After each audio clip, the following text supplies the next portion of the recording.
Muito boa noite a todos. Que a paz do nosso Mestre Jesus seja sempre em nossos corações. Falar do dia de finados é uma tarefa um tanto quanto pesada, porque quando nós falamos do dia de finados para aqueles que, entre aspas, perderam seus entes queridos, falamos de algo que não é fácil. O dia de finados é um dia muito difícil na vida de muitas pessoas, principalmente para aqueles que tiveram seus entes queridos desencarnados recentemente, porque é um dia de recordações, um dia de amargura, um dia de expectativas, como se não bastasse o primeiro aniversário, o primeiro Natal, a primeira data comemorativa, e a partir daí, todos os anos, a repetição dessas datas comemorativas. O dia dos finados, em particular, traz muita dor e sofrimento. Pessoas que cumprem esse ritual de preparação para o dia dos finados acabam vivendo essa expectativa, ou melhor, acabam transformando essa expectativa numa certa ansiedade, quando vão ali preparar os túmulos, comprar flores, comprar velas. E é um dia de tamanha importância que, mesmo o Brasil sendo um estado laico, permite com que as pessoas tenham como feriado nacional o dia de finados, para que possam relembrar e homenagear os seus entes queridos. No entanto, mesmo que para muitos o dia de finados seja um dia dorido, para uma outra grande parcela da população é um dia comum. E para outros ainda é inclusive um dia de alegria, porque é feriado. Principalmente como nesse ano que se dará um feriado prolongado. São os paradoxos da humanidade. O formato atual do dia de finados, como nós conhecemos, remonta precisamente do século XIII. Mas a comemoração do Dia dos Mortos remonta à antiguidade, há muito mais tempo, segundo alguns historiadores, há mais de 4.500 anos atrás. E segundo esses historiadores, e também segundo Leon Denis, no livro Após a Morte,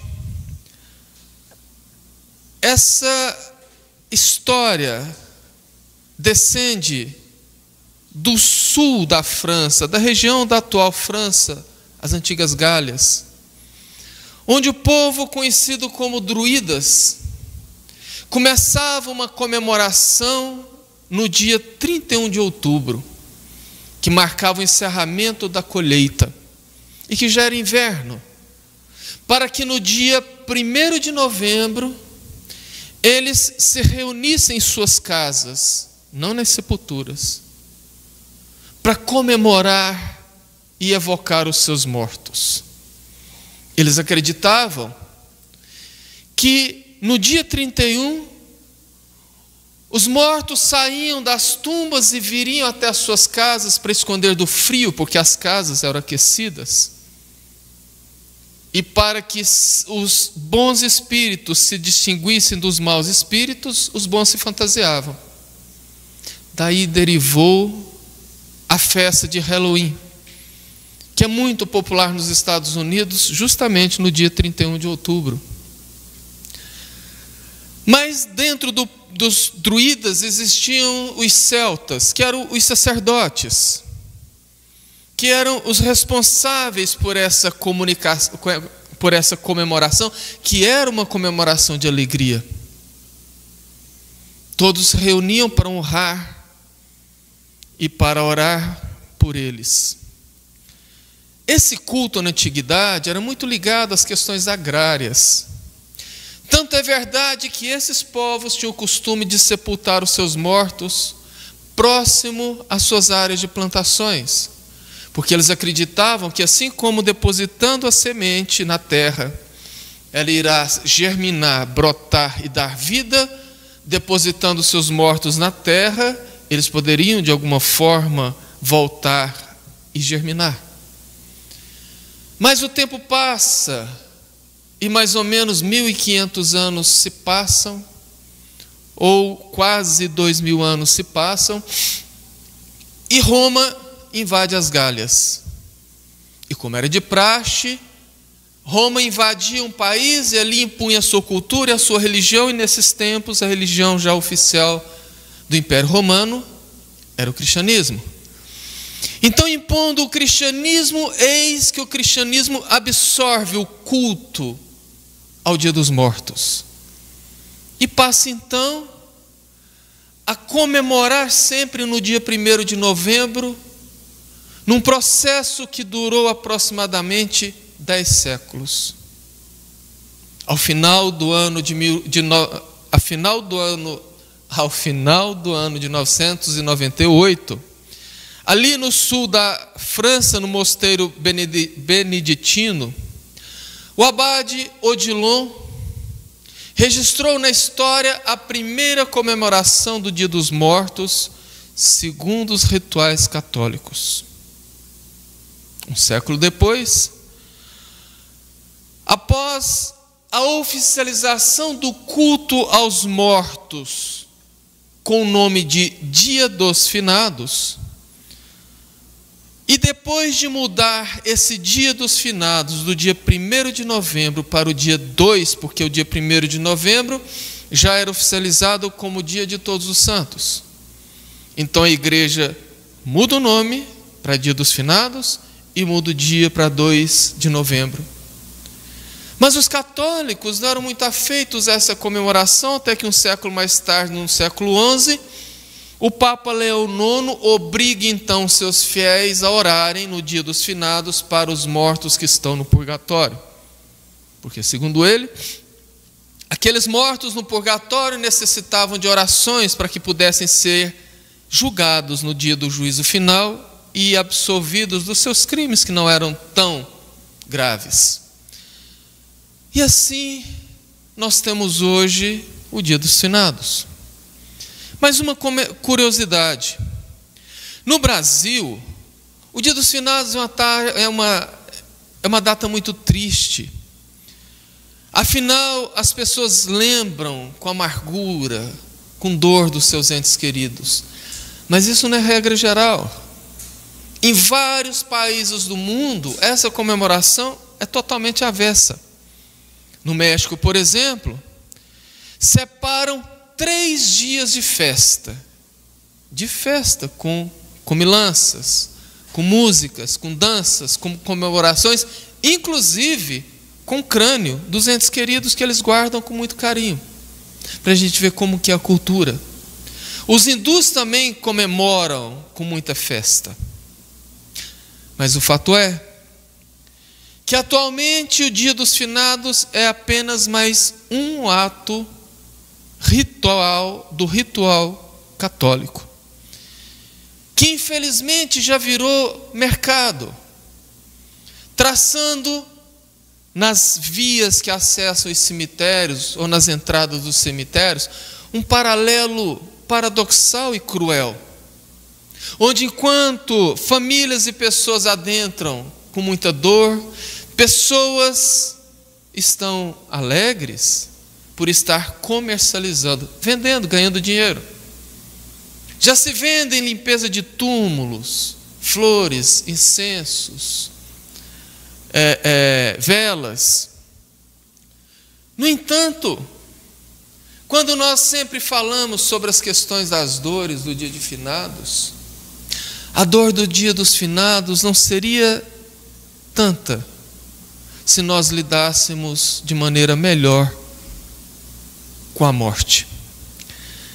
Para Para muitos, a morte é um fim definitivo. Morreu, acabou, separou. É a separação entre grandes amores, é a separação entre grandes afinidades, é a destruição de um afeto, é a destruição de sonhos, de planos. E isso é um problema muito grave, porque essa visão da morte como um fim, ela gera naqueles que não a aceitam uma grande inconformidade. E essa inconformidade evolui. Quantas vezes nós já não vimos pessoas dizerem: eu não aceito que o fulano de tal tenha morrido, eu não aceito que o cicrano tenha sido levado por Deus, por que que Deus fez isso comigo? Mas o interessante, sem nenhuma crítica, muito pelo contrário, com análise, é que quando se fala para uma pessoa assim: a fulana está muito dorida porque o marido morreu, geralmente a pessoa fala assim: não, mas é porque Deus quis. Mas quando é com ela, ela pergunta: por que eu? Por que comigo? Por que que Deus fez isso comigo? E essa inconformidade, ela é muito séria, porque ela abre campo para várias ideações que levam invariavelmente a transtornos emocionais e que vão desaguar nas doenças. Nós vemos pessoas que ficam magoadas com Deus, como eu acabei de dizer, por ter levado um ente querido seu. Nós vemos pessoas que mergulham numa culpa muito grande, porque durante a vida trataram mal, ou fizeram assim, ou fizeram assado com aquela pessoa que desencarnou e encerrou nesta vida as oportunidades de reconciliações, de perdão e etc. Aí a pessoa começa a carregar a culpa: por que que eu fiz? Por que que eu não fiz? Ou ainda, pessoas que morrem de medo de entrar em novos relacionamentos, pessoas que têm medo de amar novamente, porque aqueles que ele amava ou que ela amava desencarnaram. Percebe que essas pessoas vivem exatamente os maiores venenos para o psiquismo? A mágoa, a culpa e o medo. O problema é que isso não faz mal apenas para a pessoa, isso faz muito mal para as pessoas. Porque, como eu disse, isso deságua em doenças das mais sérias e variadas possível. Mas isso faz muito mais mal para o ente querido desencarnado. Nós os atingimos frontalmente com a nossa dor, da mesma maneira que os atingimos frontalmente com as nossas alegrias. Os pensamentos e as emoções geradas, ou melhor, os pensamentos gerados pelas nossas emoções vagam pelo éter cósmico e abraçam os nossos entes queridos com aquelas sensações. E quem disse isso foram os espíritos. Na questão 320, Kardec pergunta: os espíritos são sensíveis à saudade dos que os amavam na terra? E os espíritos respondem: muito mais do que poder julgar. Essa lembrança aumenta-lhes a felicidade, se são felizes. E se são infelizes, serve-lhes de alívio. Ou seja, Kardec pergunta se eles são sensíveis à saudade que nós sentimos deles. Sim. E são muito mais sensíveis do que nós podemos julgar, porque essa saudade, veja bem uma coisa, a saudade não são as derivações patológicas da saudade. Diz o ditado popular que quem tem saudade é quem já foi feliz. Nós temos saudade de coisa boa apenas, não aquela coisa que a gente acha que é saudade, que chora, que desespera. Essa saudade faz bem para os nossos entes queridos. Se eles são almas felizes, isso os faz muito mais felizes. E se eles são almas infelizes, isso os faz mais tranquilos. Isso serve como um alento, como um lenitivo para a sua infelicidade. A saudade. Agora imagina a nossa dor, o nosso desespero, a nossa inconformação, a nossa lamentação. Eles também os recebem. Se são felizes, ficam tristes, e se são infelizes, ficam muito piores. Por isso que nós precisamos trabalhar essa saudade, trabalhar os nossos pensamentos. Quando bater uma saudade do ente querido, ergamos uma prece,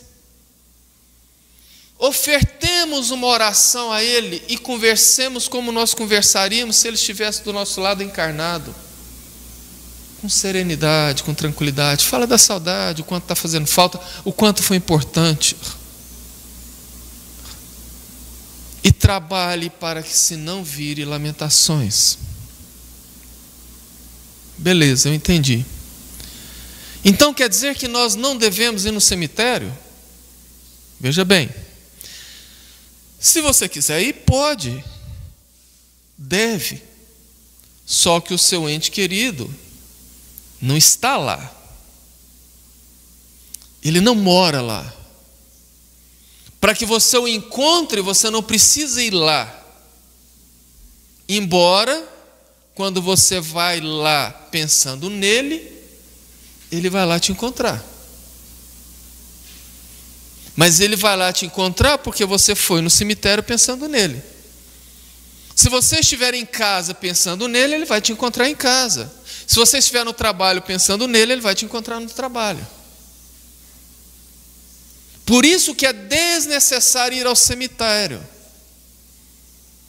Os evangélicos, por exemplo, não cultuam o dia dos finados, porque eles têm claramente que os seus entes queridos não estão lá no cemitério.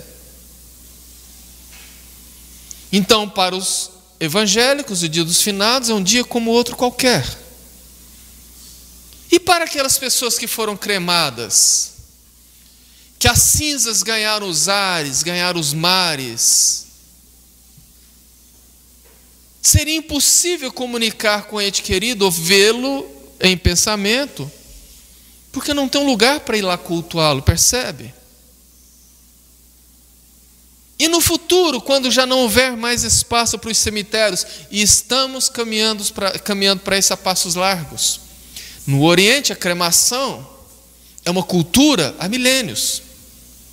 No Ocidente, que ainda guardamos esse costume do sepultamento. Nas grandes cidades já não tem como. Brasília já tem cemitério vertical, um prédio com corredores, onde tem as gavetas que são os túmulos. São Paulo já tem há mais de 40 anos. Então não tem necessidade. E veja o que os espíritos dizem a Kardec na questão 321. Dia de comemoração dos mortos tem alguma coisa de mais solene para os espíritos? Preparam-se eles para visitar os que vão orar sobre os túmulos? Resposta dos espíritos. Os espíritos atendem ao chamado do pensamento, seja nesse dia, seja em qualquer outro dia.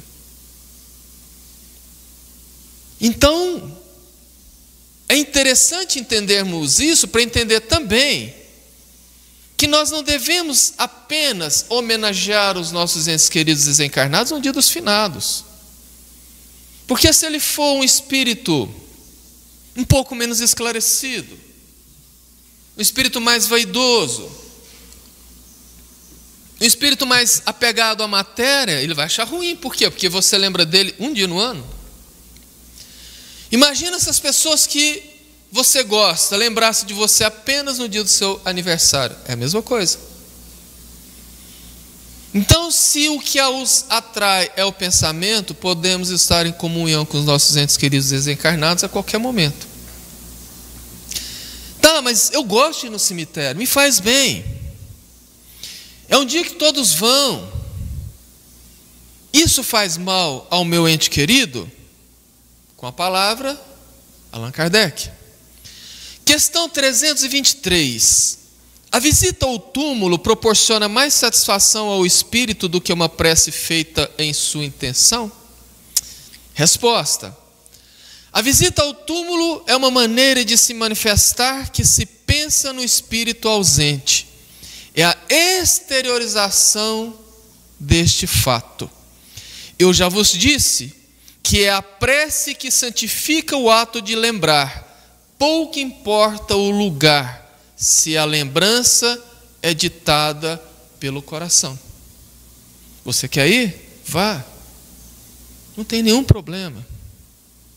Nós já vemos aí que aquela atitude do Papa Leão IX, lá no século XI ainda, no século XIII, aliás, quando ele obrigou os fiéis católicos a orarem pelos mortos, já era a divindade inspirando para que nós começássemos a desenvolver o hábito da oração pelos desencarnados. E que sim, às vezes começa a força. Moisés não impôs à força o Deus único. Essa é a metodologia para uma humanidade ainda pouco evoluída. Beleza, e eu espírita? Eu gosto de cultuar o dia de finados. Eu era católico, virei espírita, ou eu sou espírita desde nascença, mas a minha família toda é católica, eu acho bonito, eu gosto. Eu posso ao menos levar flores ao túmulo para o meu ente querido? Claro. Em momento nenhum a doutrina espírita cerceia, proíbe, limita, engessa. Em momento nenhum. Ela esclarece. E esclarecido você toma as decisões que melhor lhe aprouver. É simples assim. No entanto, seja você espírita, católico, evangélico, qualquer denominação cristã, e eu falo cristã porque as outras denominações religiosas não seguem os mesmos costumes nossos. Os judeus colocam pedras sobre os túmulos. Os orientais, mais precisamente os japoneses, levam arroz. E por aí vai. Então, se você leva flores para o seu ente querido, precisa entender que as flores, as velas, são coisas materiais. Os espíritos não podem fazer uso daquilo. É um símbolo. O seu ente querido não pode ir lá sequer pegar aquela florzinha e levar para ele.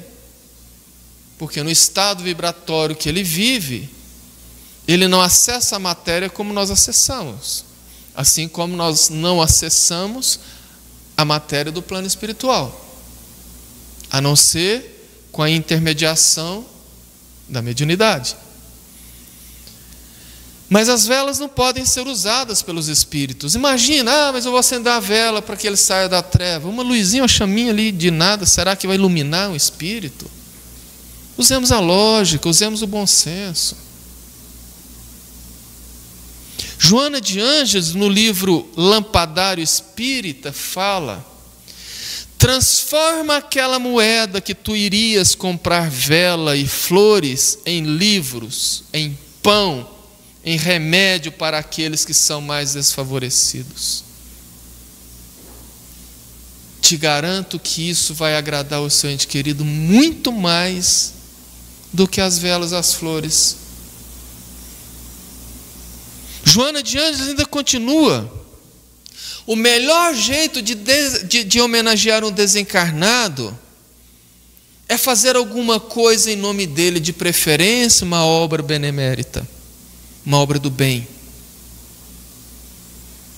Essa obra no bem não precisa ser grandes construções, não precisam ser edificações sequer. Obra no sentido de ação, de trabalho. Vá a uma creche, não uma vez por ano leva uma cesta básica, vá a uma creche regularmente. Converse, dê o seu tempo, 1 hora por semana. para ir lá brincar, sentar no chão, conversar com aquelas crianças abandonadas. Ser abandonado é uma dor muito cruel. Vá aos asilos, aqui em Jataí, ao albergue São Vicente de Paulo. Eu chego lá pela manhã, para ajudar no café da manhã, eu faço questão de cumprimentar, pegar na mão de um por um dos que têm capacidade motora, dos mais de 60 idosos que moram lá. Precisa-se ver a alegria, a questão que eles fazem. Anteontem mesmo, eu cumprimentando, virando, esqueci de um hora que eu estava na frente, ele gritou: ô Carvalho, estendeu a mãozinha. Para quem está lá sozinho, isso é muito. A gente não imagina o quanto isso faz bem. Faça isso ou outras coisas em nome do seu ente querido e você vai ver que promove uma iluminação nele muito maior do que uma vela. Que na verdade a vela não promove iluminação nenhuma, é um símbolo religioso. Que, repito, espiritualmente falando, não tem ação nenhuma. Kardec fala: nada material influencia no plano espiritual. Ponto. No entanto,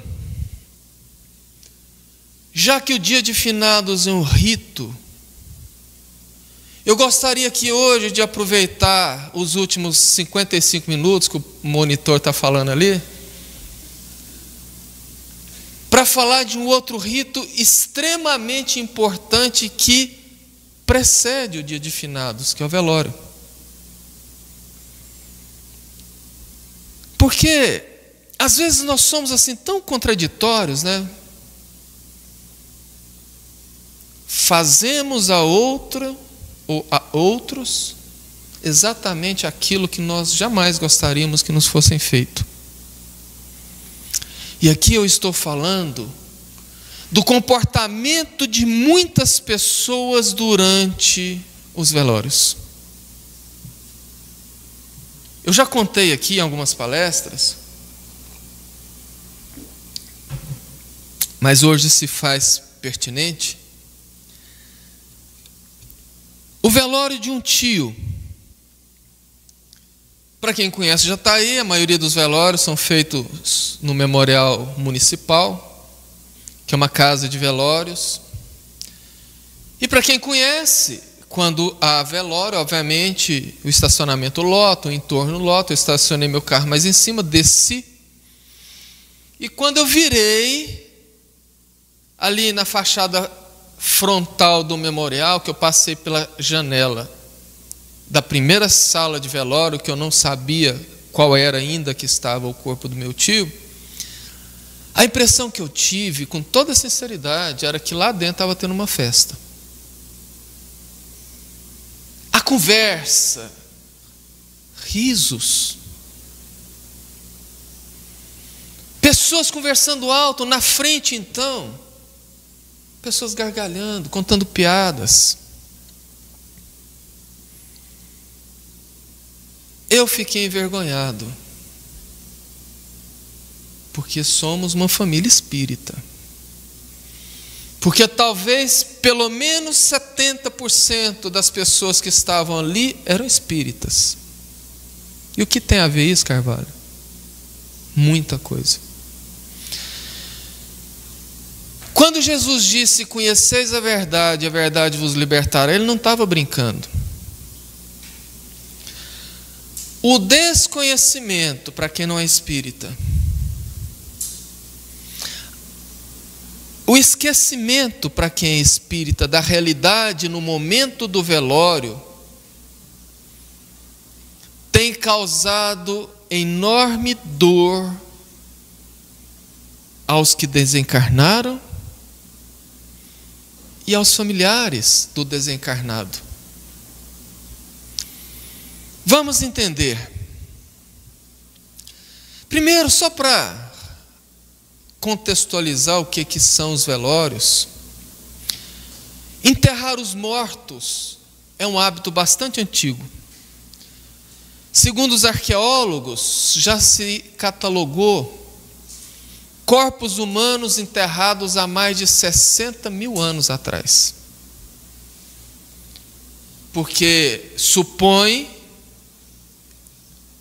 esses antropólogos que trabalham junto com os arqueólogos que os corpos em putrefação atraíam animais e aí colocavam em risco a tribo. Então, para evitar isso, eles enterravam. No entanto, o costume de velar os mortos surgiu na Idade Média, principalmente nas famílias mais abastadas, nas famílias mais ricas. Porque, por longo período da Idade Média, os copos, os talheres eram fabricados com estanho, que é uma espécie de metal. E, obviamente, só quem tinha condição financeira poderia comprar os copos, talheres de estanho.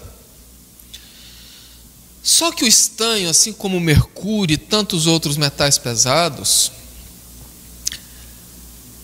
são cumulativos no organismo e atingem o sistema nervoso central e causam severos danos. Garimpeiros que manipulam mercúrio líquido na mão para separar ali o ouro da terra, da pedra. Os antigos odontólogos que faziam o amálgama misturando os compostos com o mercúrio líquido na mão, todos desenvolvem sérios transtornos de ordem do sistema nervoso. E o estanho também. Ele causava uma narcolepsia. A narcolepsia é uma condição que a pessoa parece morta. Ela endurece, ela esfria, ela fica pálida, mas ela está com os batimentos cardíacos muito lentos, a respiração extremamente lenta, praticamente imperceptível. Então, muita gente foi enterrada viva dessa maneira. E descobriram, quando foram pegar pessoas para enterrar, a pessoa voltou. Aí os médicos da época começaram a olhar que existia um estado, não sabiam por quê, existia um estado que a pessoa morria, mas não morria. Eles então passaram a pegar as pessoas narcolépticas ou as pessoas que estavam naquela condição e colocavam em cima de uma mesa e ficavam ali vigiando por um tempo para ver se ele voltava. E como não existia energia elétrica na época, as pessoas ficavam segurando velas à noite. Daí o nome velório. A Igreja Católica, então, principalmente na Idade Média, revestiu o velório de coisas muito pesadas. O negro do luto, as flores, as velas, os ritos, os adereços, dando um ambiente, uma aura muito pesada para os velórios, obrigando-se que o velório fosse um momento de tristeza, de dor. Tanto é que na antiguidade as pessoas tinham que estar chorando no velório, porque se não estivessem chorando, não gostava. Se uma mulher não chorasse pelo marido morto, pronto, tinha amante, não gostava dele. Por isso surgiu a figura das carpideiras, que eram aquelas mulheres contratadas para chorar nos velórios, ainda presente nos dias atuais, principalmente no interior, na cidade do interior do Nordeste. Mas o velório hoje em dia, infelizmente, virou uma reunião social, onde as pessoas vão para encontrar amigos, para ver se o morto ficou bem depois de morto, principalmente se for mulher, para matar a curiosidade de certas coisas, se fazem lanche, e até o uso de alcoólicos, principalmente de madrugada. Daí do Nordeste, a frase beber o morto vem exatamente daí. Porque muitos vão por curiosidade, ou apenas para cumprir uma obrigação social. E o velório virou tanto uma obrigação social que já existe no Brasil, importado como centro dos Estados Unidos, os cerimonialistas de velório, que cobram para providenciar com que o velório seja perfeito, lindo, cheio de gente, cheio de muitas coisas, que marque realmente como se fosse uma festa de debutante, no sentido contrário, obviamente. No entanto, velório cheio, velório arrumado, não é sinal de um bom velório, muito pelo contrário. Muito pelo contrário. Porque essas pessoas vão para cumprir um quesito social. Se a família contrata cerimonialistas para fazer daquilo um evento, não é difícil entender que o ambiente psíquico não é salutar. E o ambiente equilibrado é extremamente necessário para o bem-estar psíquico, tanto da família quanto do desencarnado. Lembra que desde o começo, quando falávamos dos finados e líamos as questões do livro dos Espíritos, os Espíritos batiam na tecla do pensamento, que são os pensamentos que atraem, que a oração faz bem, que as emoções boas fazem bem e as emoções más fazem mal, idem no dia do velório, principalmente eu diria no dia do velório. Pelo simples fato de que morrer é uma coisa, desencarnar é outra. Nem sempre quem morreu desencarnou. A desencarnação é o completo desligamento do espírito dos laços do corpo. E isto pode acontecer em minutos, em horas, em dias, em semanas, em meses, em anos, em séculos. No nosso estágio evolutivo é necessário o velório. Por quê? Porque esse desligamento é lento. A divindade nos esperou ao velório de 24 horas, porque, segundo Emmanuel, é o tempo mínimo necessário para o desligamento dos principais laços que unem o espírito ao corpo, para evitar sofrimento. Inclusive, Emmanuel fala, se for cremar, que se espere 72 horas. Porque o espírito, principalmente quando ele é colhido por uma morte muito rápida, abrupta, principalmente as mortes violentas, ele fica num estado de perturbação muito grande. Porque poucos são os espíritos que já têm a consciência da vida espiritual, da vida do espírito, de como é do outro lado. A maioria de nós, infelizmente, vivemos como se fôssemos corpos que tivéssemos almas, e não almas que temos um corpo. Imagina você agora, você dá uma síncope, cai no chão, de repente você levanta, fala, nossa, o que aconteceu comigo? Você olha e seu corpo está lá. Aí quem está em volta começa a correr e chamar o SAMU, e aquele desespero todo, e pessoa gritando e chorando, você fala, eu estou aqui. Como assim? Esse estou eu. Segundo os espíritos, muitos tentam deitar ali junto ao corpo para ver se volta, e não volta. É uma condição muito difícil, que as conversas paralelas, que os pensamentos negativos, que as críticas amplificam. Sem dizer que para muitos espíritos é o momento de descobrir o que foram, ou quem é quem. Porque ali, no velório, eles ouvem as pessoas que falam mal. Você viu fulano? Morreu e ficou me devendo. Morreu e deixou um tanto de filho por aí, um tanto de amante para lá, e vai falando mal, o espírito começa a perceber aquilo, sentir aquilo. E isso piora a sua condição. Aumenta a perturbação, essas dores, as suas confusões, e principalmente causa decepção. Kardec, na questão 327, pergunta, o espírito assiste ao seu enterro? Muito frequentemente o assiste, mas algumas vezes não percebe o que se passa, se ainda estiver perturbado. Nesse caso, o ambiente equilibrado é fundamental, é muito mais importante. Porque se ele está perturbado e ainda não sabe o que se passa, e começa a receber aquelas cargas negativas como dardos, porque é assim que funciona. Você já saiu de um ambiente geladinho de ar-condicionado e abriu a porta e foi para a rua com aquele mormaço, aquele calorão, você sente assim...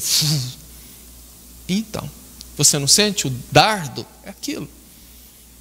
As emoções, os pensamentos perturbadores atingem como uma pancada. Por isso que nós devemos nos comportar. Porque, como eu disse, principalmente os que sofreram mortes abruptas, violentas, sofrem muito mais.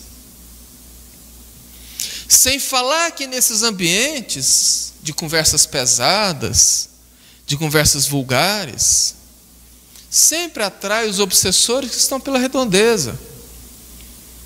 E que ao adentrarem aquele local e ao verem o espírito do recém-desencarnado ali perturbado, vão sim fazer de tudo para piorar a condição dele. Então é anticaridade, meus queridos, ir para um velório para ficar com conversinha, para ficar batendo papo, para ficar contando piada. É preferível que não vá. É preferível que fique em casa, porque faz mal para todos, principalmente para a família. Seria interessante, ao invés de ir no velório para ficar ali juntando pessoas, juntando conversas, que se guardasse o tempo para visitar a família depois do sepultamento. Porque assim, esse é talvez um dos piores momentos. É a hora que a família chega em casa e vê o vazio do lar,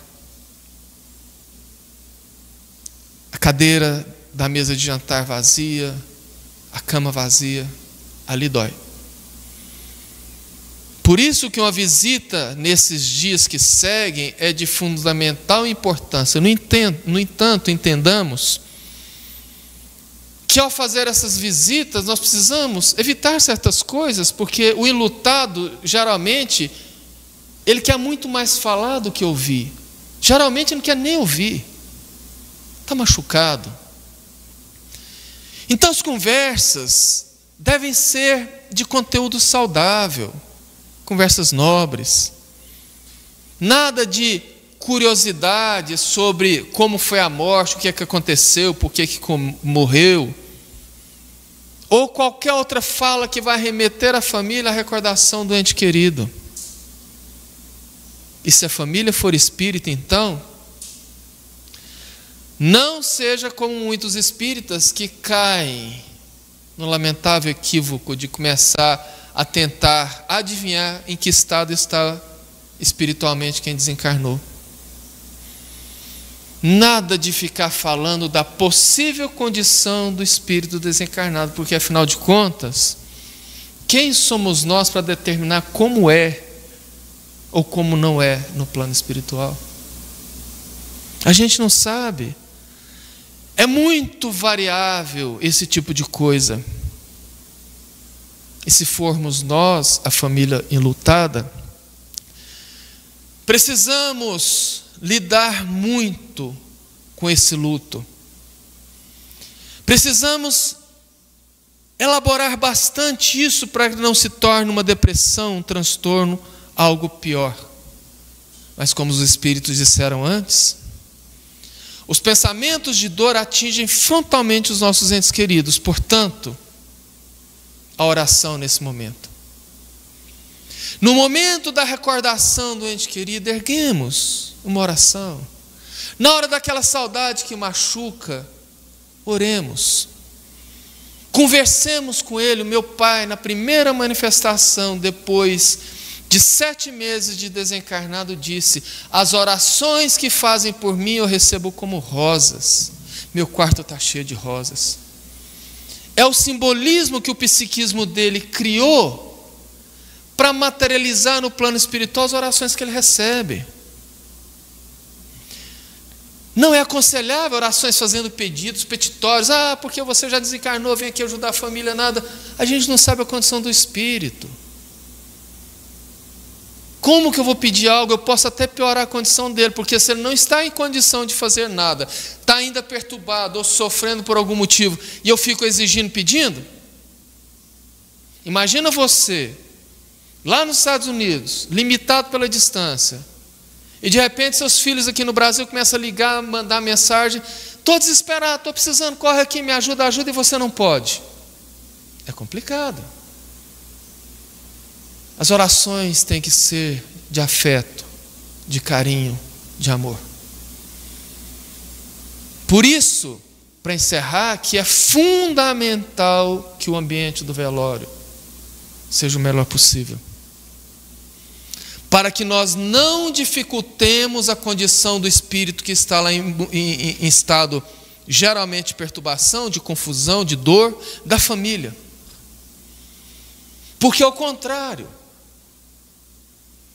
o velório silencioso, onde as pessoas ficam em oração, ou no silêncio respeitoso no mínimo, fazendo o silêncio do pensamento, que é o principal, cria um ambiente tão bom para todos, que favorece inclusive o desligamento do espírito. Nunca me esqueço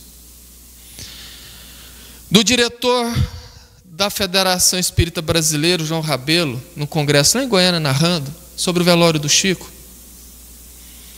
Quando ele disse que estava em Brasília, recebeu a notícia que o Chico havia desencarnado. Partiram imediatamente parte da diretoria para Uberaba.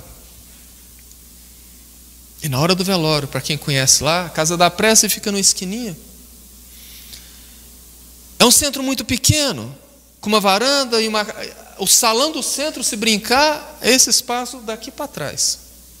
Muito pequeno. Colocaram então o caixão do Chico e a fila dobrava a esquina, ele descia, dobrava lá, dava volta no quarteirão. E o João Rabelo ficou dentro, sentado ali, junto com o pessoal da FEB, o caixão. E na posição que ele estava, lá tem uma porta de 2 folhas, onde a gente vê o portão. E ele narrando que lá no portão ele via 2 entidades tão elevadas que ele só conseguia ver aquelas 2 faixas de luzes. Que as pessoas que iam entrando, muitas delas iam sendo curados de doenças sem sequer ficar sabendo, por conta do ambiente extremamente equilibrado e amparado por espíritos de alta estirpe.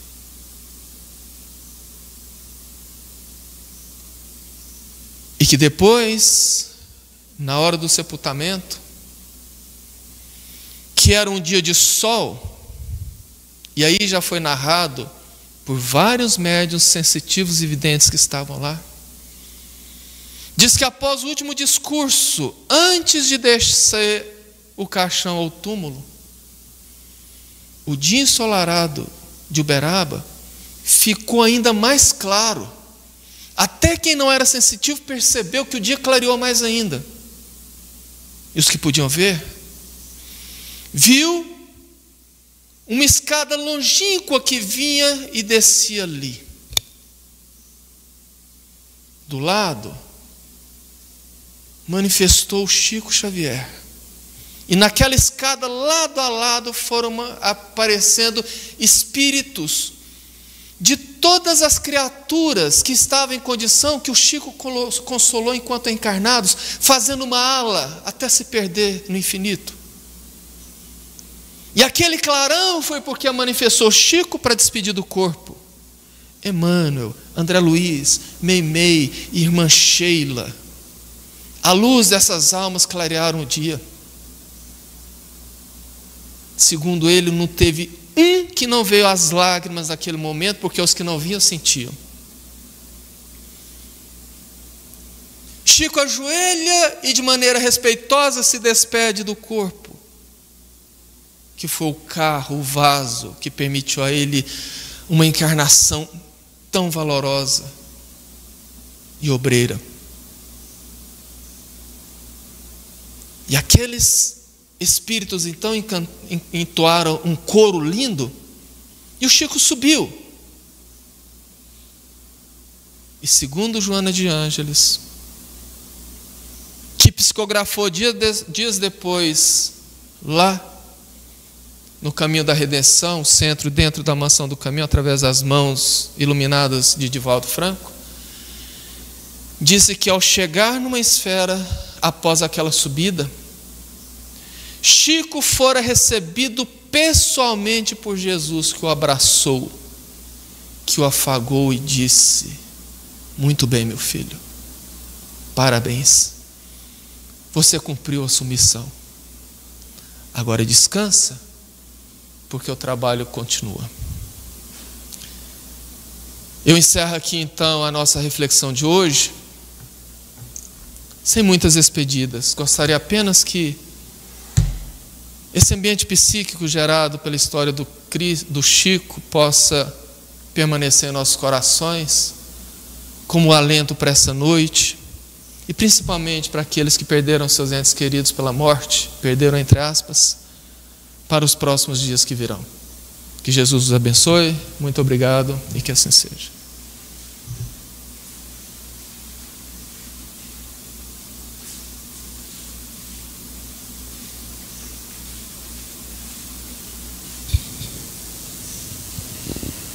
Uma boa noite, meus irmãos.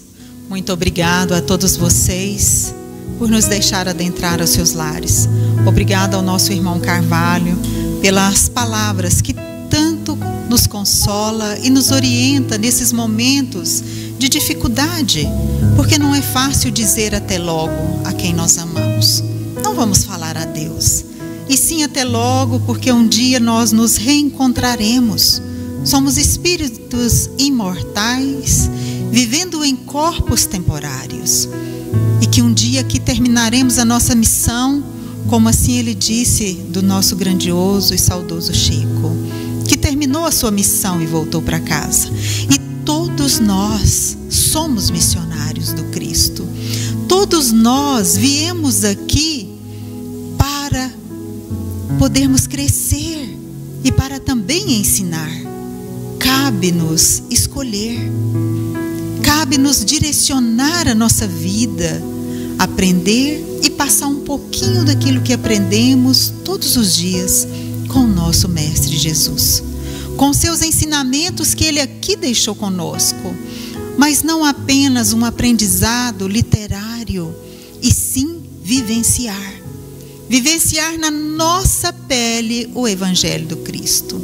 Sermos resignados, confiantes, sabemos lidar com a dor, sabemos lidar com adversidades na beirada do nosso caminho, porque todos nós temos. Então vamos agora, neste momento, aqueles que estão no tratamento de desobsessão, por favor, permaneça mais 10 minutos em concentração. Vamos convidar as nossas crianças para o passe dessa noite, vamos convidar os nossos jovens, para que juntos nós possamos clamar ao Mestre Jesus as tuas bênçãos divinas em nossa vida. Ó Pai, de divina bondade e amor maior, obrigado pelo dia de hoje. Obrigada por mais essa oportunidade em nossas vidas. Obrigado, Jesus, nosso Mestre, por junto estarmos mais uma noite. Obrigado pela cúpula espiritual dessa casa que tanto nos ajuda. Que nesse momento possa ir aos lares de todos que estão nos acompanhando, ao trabalho, ao hospital, a todos aqueles que estão nessa sintonia nesse momento, Senhor, que clamam o teu auxílio, o teu amor, o teu amparo divino.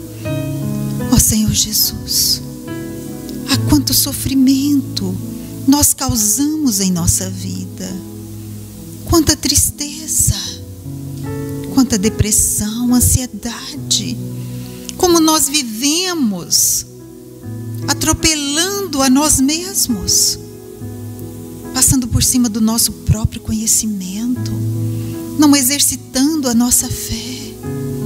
Ó Senhor, nos perdoe pela nossa fraqueza, pela nossa pequeneza. Que nessa noite de hoje nos visite, Senhor. Leve a cada irmão a tua paz, o teu aconchego, o teu amor que nos consola, o teu amor que nos direciona. Que nós possamos nessa noite de hoje abrir o nosso coração, colocando diante de ti, Senhor, toda a nossa dor, toda a nossa depressão, toda a nossa decepção. Quantos de nós nos deixamos decepcionar?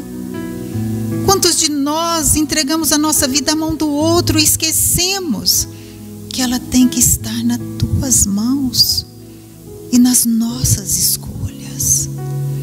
Ó Senhor, acalme a nossa alma. Derrame sobre nós, através dessa prece, o bálsamo que vai aliviar todas as dores do nosso corpo cansado, da enfermidade da matéria.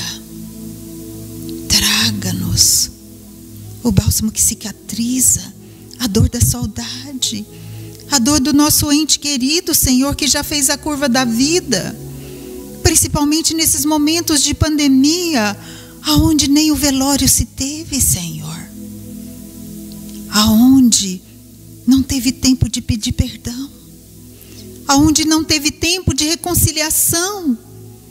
Há quantos corações aflitos, meu Pai, por não poder dizer até logo.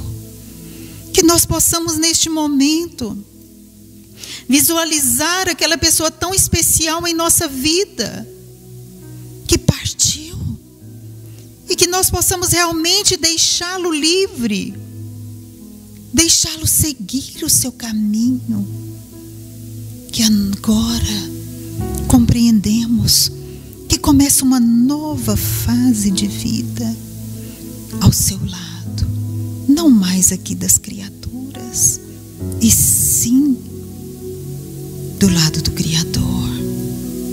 Que o nosso amor não seja egoísta, que o nosso amor saiba dizer até qualquer dia. Que o nosso amor liberte quem amamos, Senhor, para que possa evoluir, crescer e continuar, porque a vida continua. E que nós possamos aqui nessa noite de hoje receber o acalento necessário que nos fortalece para continuarmos a vida, pregando o amor, a paz, sabendo viver as nossas dores com resignação, com fé, com otimismo e sabedoria. Envolva, Senhor, as nossas crianças, que tanto passam por ansiedade, por nós estarmos ansiosos. Abençoe os nossos pequeninos. Retira toda a angústia. Envolva na tua luz, nesse amor, Senhor, que os energiza e traga a paz. Que envolva todos aqueles que padecem nos leitos de hospitais, em seus lares. Que leva o teu amor que consola e que levanta. Pai nosso, que estais nos céus, santificado seja o vosso nome. Venha a nós o vosso reino. Seja feito a tua vontade, aqui na terra como é nos céus. O pão nosso de cada dia dai-nos hoje, Senhor. Perdoe as nossas ofensas, assim como nós perdoamos a quem nos tem ofendido. E não vos deixeis cairmos em tentações, e livra-nos de todos os males, e que assim seja.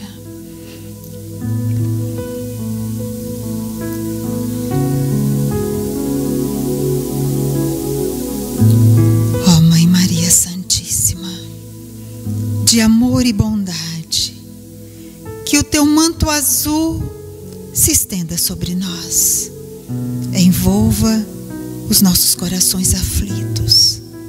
Traga-nos nessa noite de hoje a tua coragem, a tua fortaleza, que viu o teu Filho Jesus, nobre, humilde, amoroso, partir de uma maneira tão dolorosa e fez da tua dor a caminhada com teu Filho, trabalhando no teu Evangelho. Nos ensina, ó Mãe Santíssima, superar as nossas dores e caminhar com vosso Filho na estrada da superação, da transformação e da paz interior. Que assim seja. Meus irmãos, muito obrigado a todos vocês por esse dia tão especial, por podermos ter caminhados juntos e mais uma quinta-feira nós encerrarmos. Receba de todos nós um abraço fraternal, um abraço que leva esperança, um abraço que levanta, que traz paz. E que possamos juntos nesse fim de semana, no feriado de segunda-feira, refletir o que o nosso ente querido precisa de nós. Da nossa lágrima ou de uma prece, de um sorriso, de tudo aquilo que junto vivemos. Vamos lembrar com alegria daqueles que já nossos olhos não alcançam, mas que o nosso amor jamais nos separará. O nosso amor vai sempre manter unidos para que um dia estejamos realmente nas vidas celestiais, na certeza que também cumprimos os nossos deveres. Que Deus os abençoe e um excelente final de semana a todos. Que assim seja.